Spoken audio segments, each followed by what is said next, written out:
episode here on 1950's Farm. How are we all doing? Hope you're all having a good day. My day not going too bad. So what are we up to today? Well, today we are taking our first load down to the ranch. Now, as you can see, the John Deere tractor has finally come into its own because it's able to operate this this forklift, and with it being a little bit higher up than the Ford N, we're able to actually sort of load them a little bit better, mainly because I'm a little bit higher up. I can see over that bar that goes right across near the top link, yeah, because that's as I say, a little bit higher up, it does make it much easier to see. But yeah, so as I say, today we're taking our first loads down to the new ranch, so that is all done now, and they're wanting the food for the animals, so we will get that done today. We've got 45 hay bales to take, 45 straw bales, and I think they wanted 18,000 litres of silage, so we've got quite a bit to cart down there, but hopefully we should get most of it done today, I'm hoping. So yeah, anyway, as I say, hopefully we'll all get it all done today. Fingers crossed anyway. My biggest concern is because obviously I'm looking backwards. I end up driving through the stack. That's terrible news for me, that is, because as we all know, I am not the world's greatest bale stacker. That is an auto load trailer. However, what I thought what I'd do was to compromise, because you know, some people sort of lose the immersion a little bit when you just pull up to a stack, press a button, and then they're all magically neatly loaded onto a trailer. So I thought, well, do you know what, actually no, I'll do it, I'll load them, but I will have an auto load trailer just in case. So that's what I've done. Yeah, mate, I've got a auto load trailer. I just want to lift that up a little bit so I can see. This tractor does have enough front weight, thankfully. There's no, I don't think there's a front weight on it, but I think the actual front, you know, with the engine and everything, I think the tractor does by itself, or by default I should say, weigh you know, enough to support this forklift with the bales on the back. So it's pretty good, because not the only tractor I've been able to use up till now with the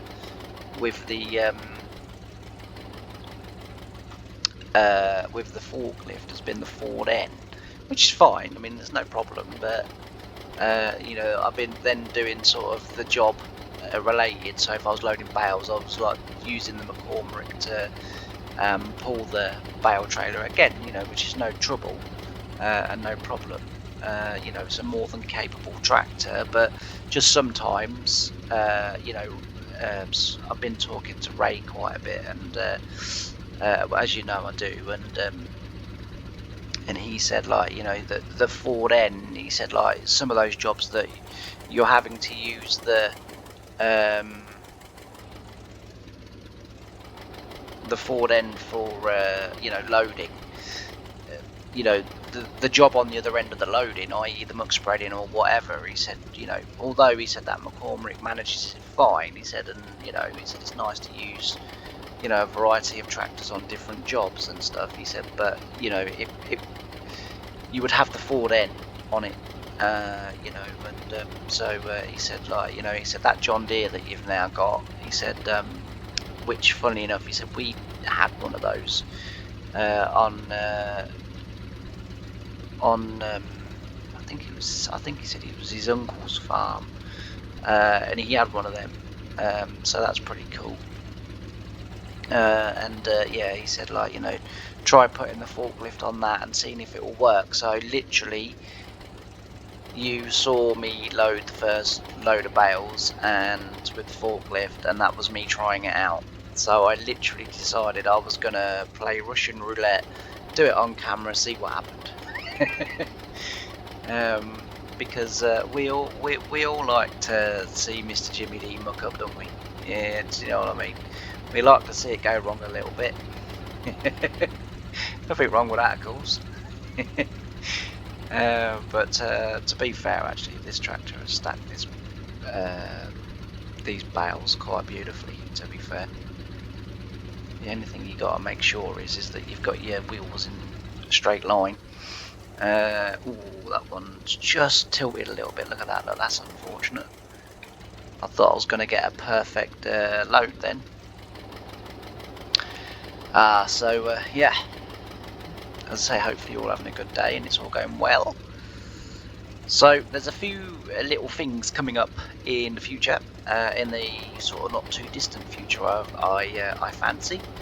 The one is as you know, I live with my mum and my younger brother, and mum has decided that she needs some house alterations, and she's gonna have you know, the front room, which is where I sit, and where I you know, record my videos, and I also, oh, this bale is not supported. Well, that's actually left me with a problem then, because I don't actually have any straps on this trailer, so this is going to be interesting, isn't it? It means we're going to have to go very, very slowly. Very slowly. Yeah, so anyway, as I say, she has decided that we'll see how many we get down there. I think we might need to use the steering wheel for this one, so we've got smoother turns. In theory, they shouldn't fly off too badly, because this isn't the world's fastest tractor. So, as I say, I'm not going to do every single one of these runs on camera. Well, I will do them on camera, but it'll be time lapse so that it goes by a little bit quicker, because that is quite a long way down there. But I thought in the first sort of half of the video we could have a little chat and you know, tell you of a few things that are going to be happening. So, as I say, my mum's has decided that she wants to have some work done now. If I was physically capable, I would, you know, obviously carry it. Excuse me. I would carry the work out for her, but you know, we've sort of looked at it, we've weighed it up, and we've sort of come to the conclusion that whilst I probably could do a bit each day and get, you know, that means that it's going to run into, you know, several weeks, if not months. Whereas if she gets someone in, you know, that is, we are actually quite lucky, because there's literally like 2 turns. There's that one, and then the one at the other end. So we should be, in theory, they should be able to sit on there okay, but they are starting to move about actually. They are starting to slide, so we're going to have to swap to the other trailer. I don't know why they're not compatible, but I think we're going to be losing all of our bales, which is very, very, very annoying.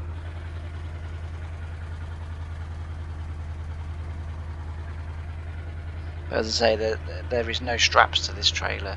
I had a choice, auto load or straps. I should have gone for, mind you, I already had a trailer with straps, so but they're going to come off. They're going to come off. We ain't going to make it all the way down there. I'm fairly certain of that. Hey ho. I don't know what we're going to do if they do come off, because they are going to come off. That, I mean, there's one there. Look, it's quite a way over already. That's such a shame as well, because I actually stacked them really well, which is typical. I stacked them really, really well. I don't actually know what we're going to do with that if that does come off. I don't know how we're going to well, we're going to have to come down with a forklift at some point. I probably will leave them on the side of the road for this episode, just because no one wants. Yeah, that's going to come off. Look, it's coming off. If we could get them to fall off right up near where we're actually going to unload them, that would be magic. That would help.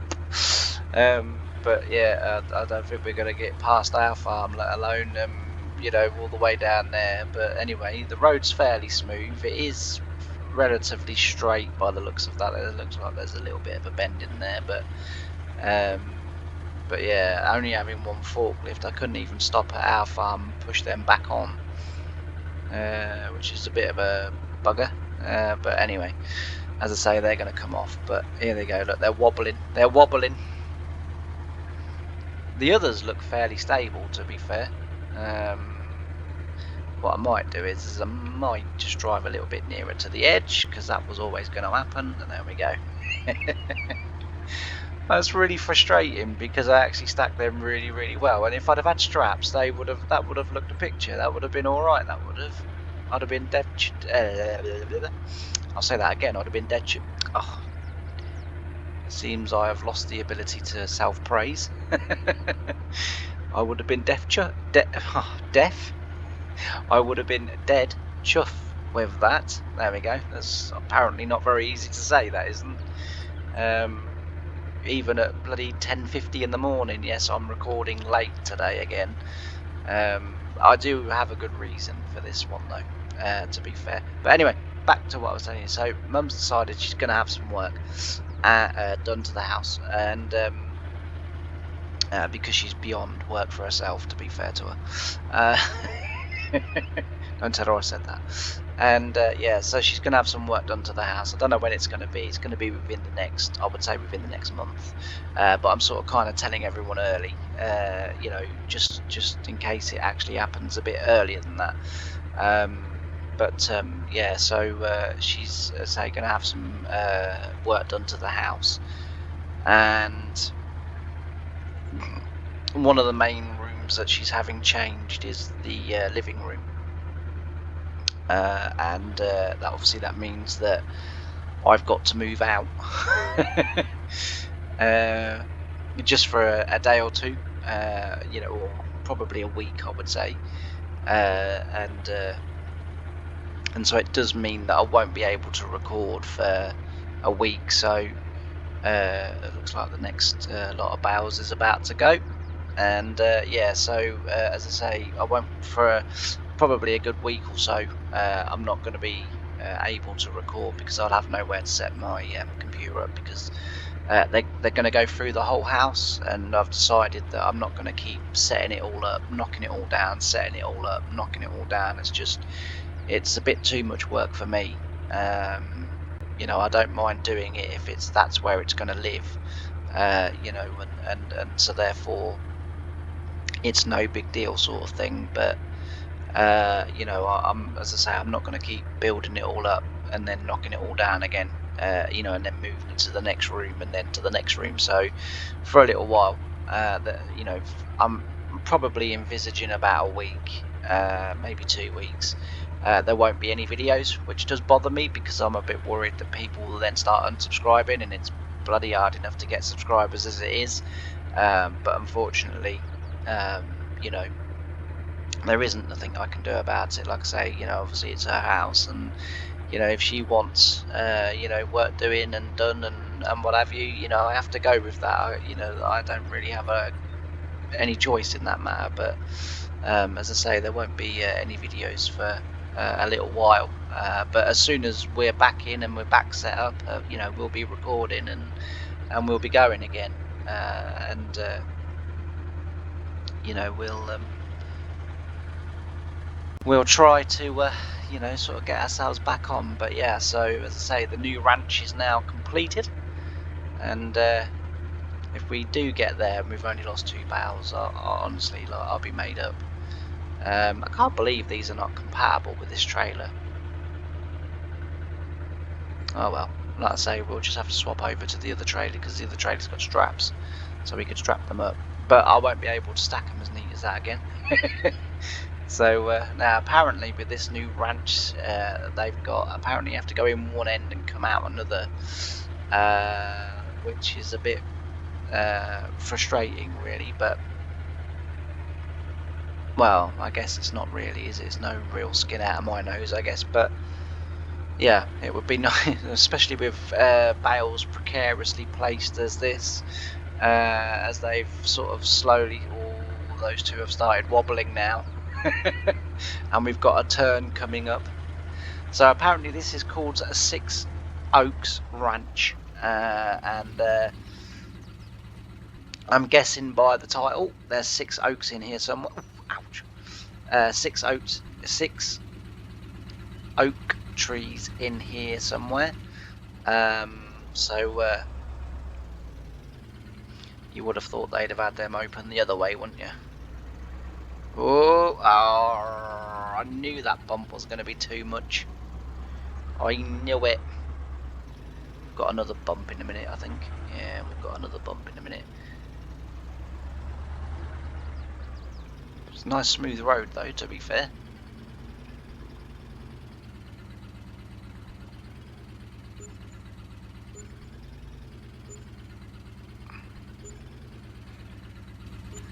Oh dear, never mind. We almost got there. We almost got there.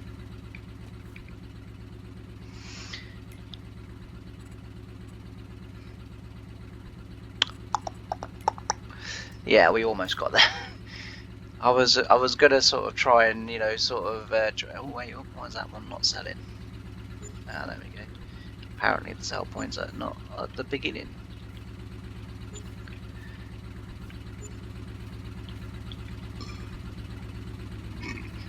Pardon. Alright, I will go back and do it the horrible way, which is picking them up. I know I had to do it there to unload them, but that's not quite so bad. But yeah, that was so unlucky. I almost got there. I feel cheated by the game, to be fair, or cheated by that trailer at least. The game didn't really do anything wrong, but cheated by that trailer at least. So by the looks of things, they've obviously got horses. They've obviously got pigs. Let's have a look. So as I say, none of them will, I'm guessing, will have any food yet. Hence the reason why apparently the animals came in today. They already look dead, to be fair to them. Bad ranch. They're not dead. They're fine. Yeah, so the animals came today, and we got the call to deliver. So they've obviously got horses as well, which is pretty cool. And then they've got the beef stock at the back here. By the looks of things, they've got some limousines, some Angus. Oh, there we go. That sounds like a disease, that does, doesn't it? Amangus. Oh, I'm sorry, your toe's really badly amangused. I don't know why it's your toe. But yeah, so pretty cool. And then here's the reason why it's called 6 oaks, I fancy. 6 oak trees there, look. Oof. These gates have got to stop hitting me in the face. It's going to get sore after a while. Right, so apparently while we're transporting during the day, we can leave the gate open, but we do have to remember after our last load to shut the gate. Yeah, so as I say, for a week or two there's going to be no videos, which, as I say, it does worry me a little bit because as I say, it's hard enough to get subscribers as it is, and I'm a bit worried that a week or two away not releasing any videos is gonna sort of mean 1 or 2 subscribers might start dropping off. As I say, I've been sort of working really hard the last few weeks on not only my videos but also like the thumbnails. I've been sort of mixing them up a bit, rather than just having set thumbnails for each series. I've been actually doing sort of proper thumbnails. I've been trying to sharpen up and tighten up my videos a little bit, which is kind of going okay and kind of not. I do like talking. I don't know if you've noticed. Just it's very it's weird really, but I sort of don't talk to that many people in the day, and so when I kind of get on farming sim and I get my microphone in front of me and that, I just feel compelled to talk to to you guys. I mean, essentially I'm in a room talking to myself, but so what else is new? I've been doing that for years. But eventually when the video goes up onto YouTube, there is an end consumer, so it's not quite as nuts as talking to yourself, but you know, I do. I like chatting. You know, I like to say, you know, well, you know, this is kind of. I think the thing is, I think I've always sort of kind of been, you know, because I've been the kid with a health condition, you know, and a serious health condition at that. But because I've always been that kid, I've always been treated differently to sort of everyone else in you know, within sort of like the family and that. And because of it, oh, you can't do this, oh, you can't do that, oh, you definitely can't do that, you can't do this, you can't do that, you can't do that. I mean, you know, I was from about the age of sort of 6 when I sort of kind of first realised that I was really into farming. You know, as I say, I used to get, you know, sort of, I'd go and stand at the end of the field where my granddad would be ploughing on his track marshal, and he would then, you know, sort of pick me up. Well, he'd go round to the house and say to Mum, "I'm taking James with me," and then she'd go, "Okay," and he'd pick me up, put me in the crawler, and then, you know, sit me on the sort of toolbox, and you know, that sort of is my sort of one of my first early memories.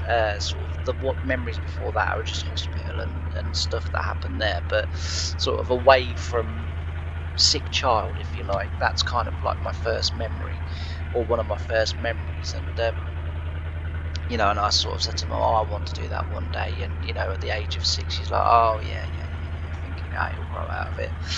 And you know, sort of by the time I got to sort of 15, it was all I wanted to do. You know, was to work on a farm. I didn't want to do anything else. And you know, and I was sort of then constantly, "Oh, you can't do that. You know, people with your condition don't do jobs like that." And you know, and so, you know, now when I get on the YouTube videos, you know, I sort of kind of feel for my own sort of, I don't know, I feel like I need to say, well, I did this and I achieved that, and I did, you know, and these people said that I couldn't do this, and this is what I achieved. And yeah, all right, eventually, you know, my condition did catch up with me, and it forced me to, you know, to leave the farm, which, you know, is unfortunate, but it was always going to be that way. And the point to me in my sort of, you know, and I've told the story many times before, you know, I couldn't get a job on a farm because I didn't have the experience. And in the end, you know, I sort of thought, well,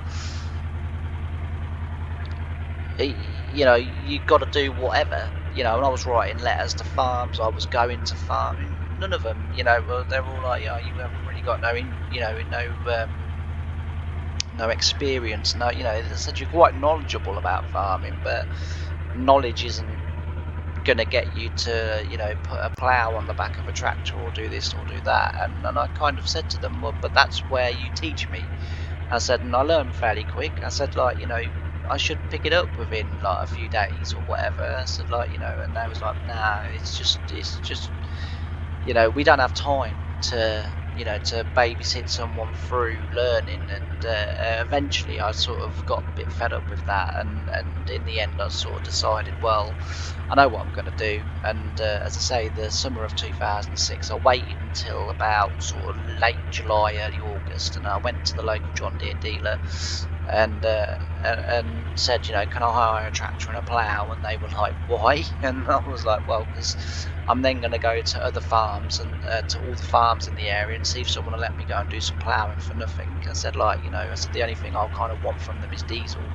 I said, but I'll do the work for nothing. I said, and prove that actually I can do it, and you know, and that I am actually, you know, a good tractor driver. And that was, you know, how it all started for me. You know, they said, well, I tell you what, if you can find a farm, we'll give you a tractor and a plough. They said, like, that's the deal, but you've got to go and find yourself a farm first. So I was like, okay. And I then sort of, you know, the farm that my granddad worked for, that was the farm that I really wanted to work on, because obviously, you know, I wanted to emulate my granddad. You know, my uncle worked for A.H. Worth's, and that was where I wanted to end up, sort of thing. But I knew I had to start somewhere near the bottom to get, you know, to get there. Now, it didn't quite work out like that.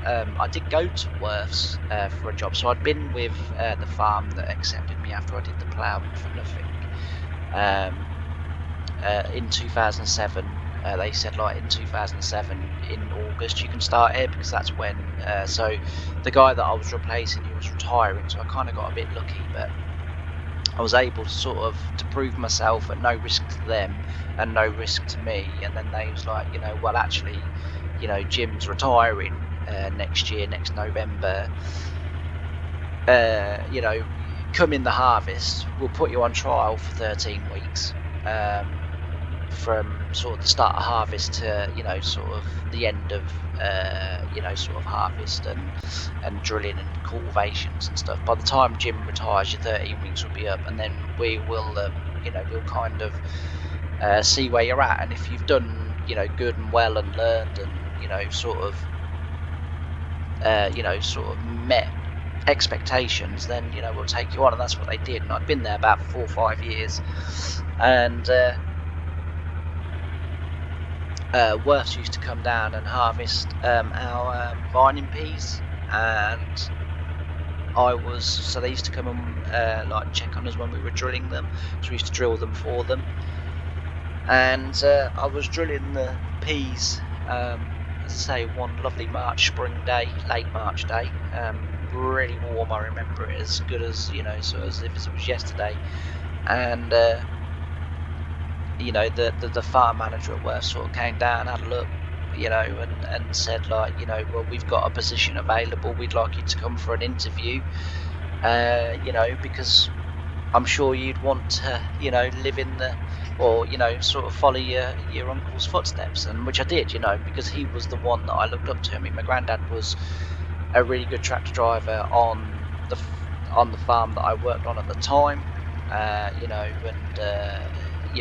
could do any job on the farm and what have you, and that's what I wanted to do. I'd got myself to pretty much that position, and of course, I then wanted to sort of go up then to the big machinery that obviously my uncle was driving, and prove myself kind of at that level, and I got an interview, and I went for an interview there, and although I didn't sort of, actually I'm going to go the other way around to that actually.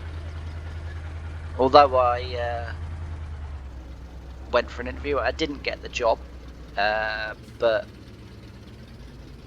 I can't somehow sort of help but feel I may have contributed to me not getting the job, and I don't really know why I say that, but that's just a feeling I get, so that was unfortunate. And then, as I say, that was sort of late spring of that year, and then in the autumn of that same year, I was ploughing a field, at work one day, and this, well, again, I've told the story, so I'm not going to go like through it in sort of full detail. But I was ploughing a field. This red truck stopped on the end of the field, and eventually the guy in the red truck gets out, comes over, sort of explains who he is, and then would I like to go and work there. He said like, you're in a good position because I don't feel the need to interview you. I can see you can do the job, he said, and we've sort of been looking at a few younger lads and sort of men in the area, to take on the job that we've got to do, and I ended up, as I say, working there. So I think that is why I do feel sometimes it's not really a vain thing or self-praise or anything. I'm just proud of sort of the kid that was kind of sort of told that he would do nothing and he couldn't do this and he couldn't do that. I'm proud of what in the end I've actually achieved in life. I know I'm only sort of 43, and at sort of 38 I think it was, I think it was about 38, 30. I can't remember now. It's so long ago. I had to give it up, but the testament still stands that I did achieve. I did what the people said I wouldn't do, or couldn't do, and you know, had a very good job, and you know, and was the only one really in the household that looked forward to going to work every morning, you know, and that I think is always a testament to how much you enjoy something, you know, is that for me going to work in the morning was not a chore, you know, I look forward to it, you know, because I did like just being in my tractor, you know, by myself, amusing myself all day, you know, and chatting away to myself and listening to my music and, you know, whatever. And yeah, as I say, I really enjoyed it. And it's the same with YouTube, you know. Yeah, again, when I sort of said to everyone, you know, I'm thinking about doing YouTube videos and doing farming sim videos, and they was all like, well, I wouldn't, because you're not that interesting to listen to, and you know, you know, you know, it's taking you a long time to learn how to turn the bleeding thing on, let alone, you know, sort of kind of, you know, then produce videos for it. So yeah, it's that's how it's kind of been, and that's the reason why I'd sort of talk the way that I do. Is, you know, it's not a case of look at me, look how great I've been or was or am or anything like that. It's not that at all. I'm just kind of, you know, sort of proud that I've achieved what I've achieved, and I, you know, I like to talk about the things that I did because I enjoy doing the things that I did. You know, it was you know, a really good you know, sort of experience and good fun and sort of good times, and yeah, it was good. But anyway, gone on for far too long again. What we're going to do is we're going to get these loaded up, and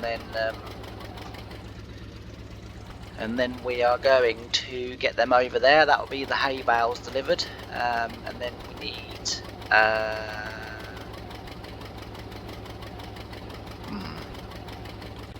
I'll have to look at my list. I can't remember how many straw bales I've worked out. I think it was well, actually, if I just fill that trailer full of them, if I just fill that trailer with straw bales, that'll be enough, I think, I hope. If it's not, we'll have to take some more. We've got straw bales is something we can spare, but hay bales we are starting to get a little bit short on. They are going to need 350 small square bales, but I'll do that off camera because that will take a long time, and I'm not too sure how good I'm going to be at loading them, so I will do that one off camera. But yeah, so we'll take a trailer full then of straw bales, and then we will get on with the 16,000 litres of silage. So that's what we're hoping to do, but as I say, I'm going to switch over to a little bit of time lapse, and that way you lot don't have to put up with having to listen to me all the time. So I'll see you in a bit. Bye for now.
So I'm back.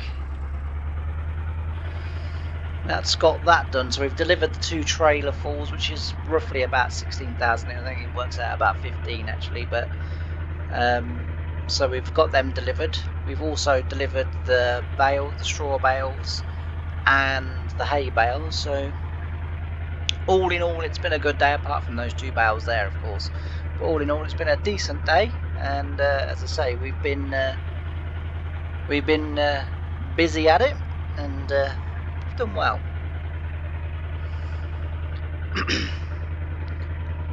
So it'll be on to some more tree felling now, because we needed to get that done. But I've still got the log splitter there, because I'm hoping to get those trees back level, and then that will probably be enough then for this winter. Next time, in the next episode, which will be tomorrow, we should hopefully be in spring. So I will have a quick run round and just check all the animals again. And then, as I say, we should be in spring.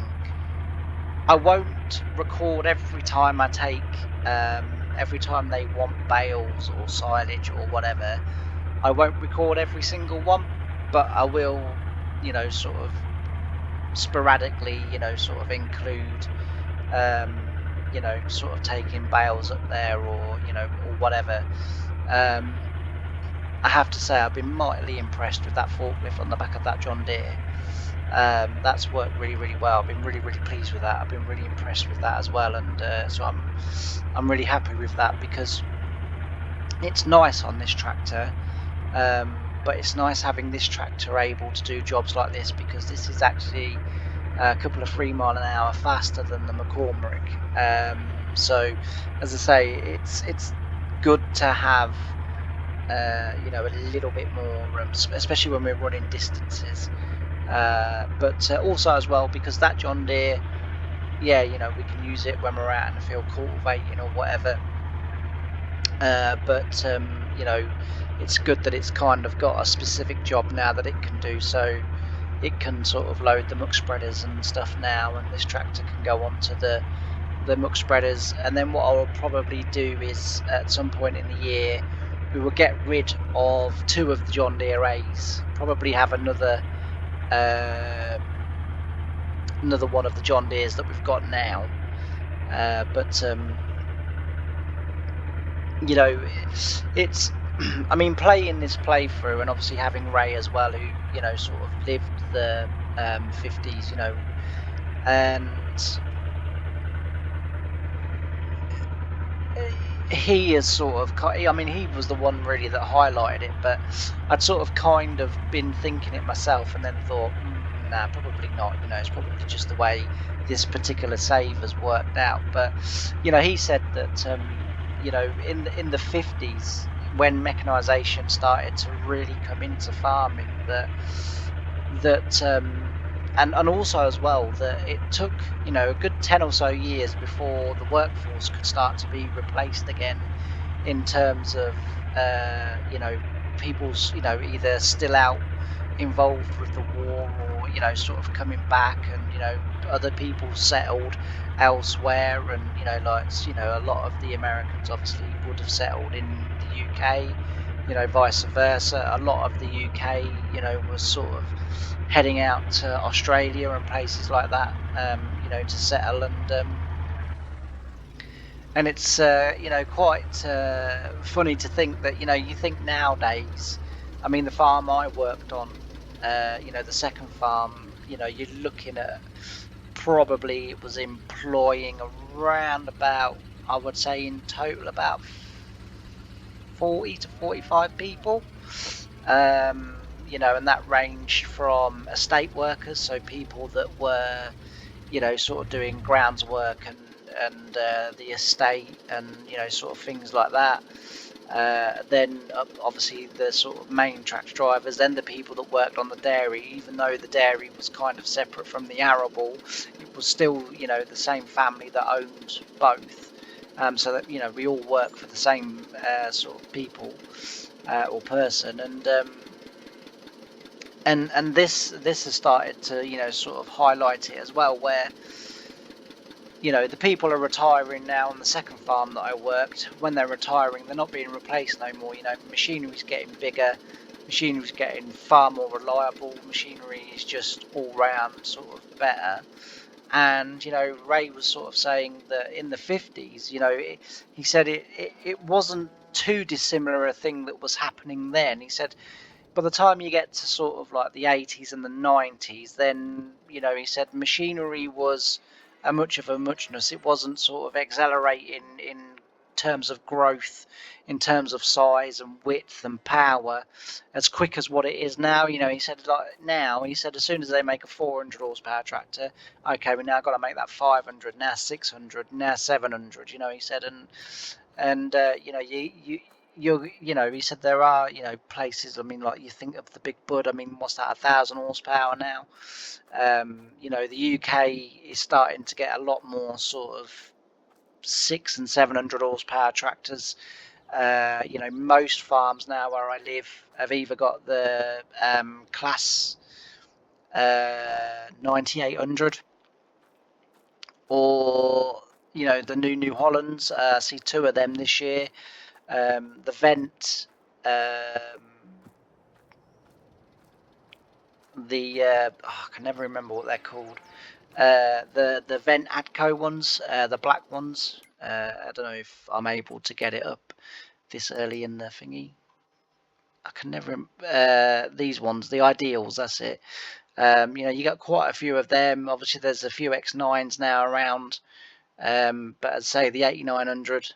The 8900, not the 9800, 8900 Lexians, and then the well, I haven't got it in this one, but the New Holland CR11. So I mean, you know, and as he said, you know, you think of the farm you worked on, they're not replacing people. You know, he said, like, you know, the farm that we both worked on, because obviously Ray worked on the first farm with me.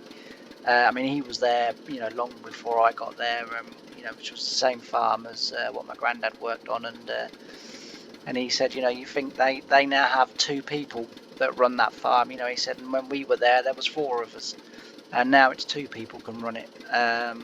You know, he said, and they have you know, a Challenger each, and then a couple of wheel tractors just for the carts in the summer, and they just take on. Sometimes they take on staff, but like an extra worker over, you know, harvest staff sort of thing. But most of the time, which was when I worked there, this was the case as well. I would just run two tractors and trailers. So we'd have two tractors and trailers in the field. The first one would get filled up. I would then take that one, unload it, come back. By the time I got back, the other one was full. I'd then take that one back, and I would just literally be shunting tractors and trailers back and forth from the field to farm, and doing it that way. You know, and to be fair, actually, I didn't mind it because I was never sat still. You know, I was never sat still. You know, whenever I got anywhere, you know, whenever I got back to the field, you know, the other tractor and trailer was full or virtually full, and if there was sort of a bit, you know, sort of probably half a tank or whatever left to go in the trailer, I would literally just drive it, run up alongside the combine, get it filled up, and then take it out then to the you know, back to the farm. And it's the same with these. You know, you think about, you know, these tractors have sort of coming in. They're a bit more horsepower. They're not much more horsepower, but they're a little bit more horsepower. And, you know, another one of them is going to replace, you know, sort of two John Deere A's. And as I say, as we go through, it just continually grows, you know, and that's how farming sort of went. And of course, you know, I mean, how many horses would that, you know, have replaced? If you sort of think, you know, not even in terms of John Deere A's, but just how many horses would that replace on a farm? And I don't know because I didn't live it, but you know, it's the way farming sort of started to go in the 50s, and then obviously it got you know, through up into the 90s, and you know, and I guess this is only Ray's opinion, but he says that in the 90s, in the early up to the mid 90s, machinery didn't really, it was like they kind of almost thought they'd got to where they were getting, and they were just building then, you know, he said, and then sort of towards the end of the 90. So he said about, sort of 97, 98. Suddenly then, the first sort of Steigers were coming in from Case, and the quad tracks and stuff like that. And and he said that that's when farming has really kicked on, and he said like it will never go back now. It will never stagnate now. It will never stall. It will just keep going and going and going until, he said, we do get to the driverless tractors. He said, and then we're all doomed because hardly any of us will have a job. Personally, I think we're a long way away from that. I think we're a long way. The only thing I would say is that the generation that are farming at the moment that probably would be suspicious of technology like that, are still going, but my generation and younger are starting now, to come through and starting to take over family farms as their dads retire and sort of take a back seat and what have you. And maybe that will accelerate it because that is technology that they would be interested in. It's the sort of thing that they would find intriguing and want to experiment with. So who knows? But anyway, I am going to leave this episode here. So I thank you all ever so much for watching. And if you haven't done already, please don't forget to subscribe. It really does help the channel. And we didn't quite last week was my birthday, and we didn't quite get to 1,000 subscribers on or before my birthday, which was unfortunate, but it was still a good a good idea, I felt, to have a little target. And I as I say, I kind of enjoyed the sort of kind of the hope and the anticipation of when I said it in November, can I actually achieve that? Probably got about 200 in that time, so not too bad. But so we didn't quite get there. But as I say, if you haven't done already, please don't forget to subscribe. It really does help the channel.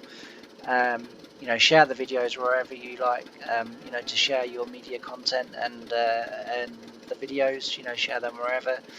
And all that's left for me to say is thanks ever so much for watching this episode. I've really enjoyed having your company, and I can't wait to see you again in the next one. Bye for now.